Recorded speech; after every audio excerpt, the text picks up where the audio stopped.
টিভির সেরা চাকরি হলো মসজিদের ইমাম।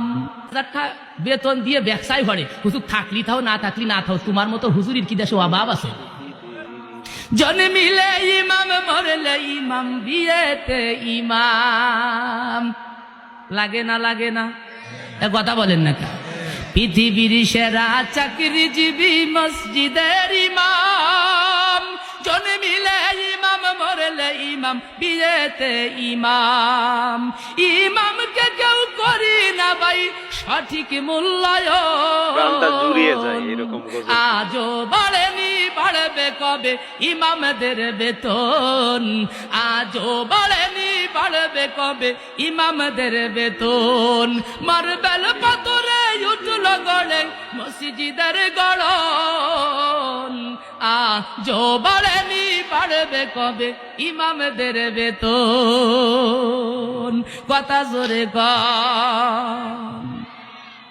তুমি চাকরি কিংবা ব্যবসা করো, লক্ষ টাকা কামাই, রাজার হালাতে জীবন কাটাও, সুখের সীমা নাই। তুমি যার পেছনে পড়ো নামাজ, তুমি যার পেছনে পড়ো নামাজ, চলে তার কেমন? আজও বাড়েনি, বাড়বে কবে ইমামদের বেতন? আমার ছেলে মেয়ে পড়ে অনেক দামি স্কুলে, 10,000 টাকা বেতন লাগে প্রতি মাসে। কথা কয় না?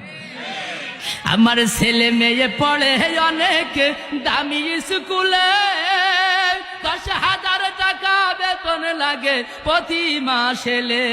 ইমামের কাছে পড়ে কোরআন, ইমামের কাছে পড়ে কোরআন, নাই তাহার বেতন।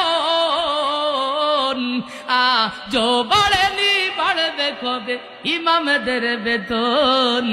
আজও বাড়েনি, বাড়বে কবে ইমামদের বেতন? কথা জোরে কন ঠিক কিনা? 3,000 টাকা বেতন দিয়ে ব্যবসায় ভরে, হুজুর থাকলি থাও না থাকলি না থাও, তোমার মতো হুজুরির কি দেশে অভাব আছে? ধন্যবাদ।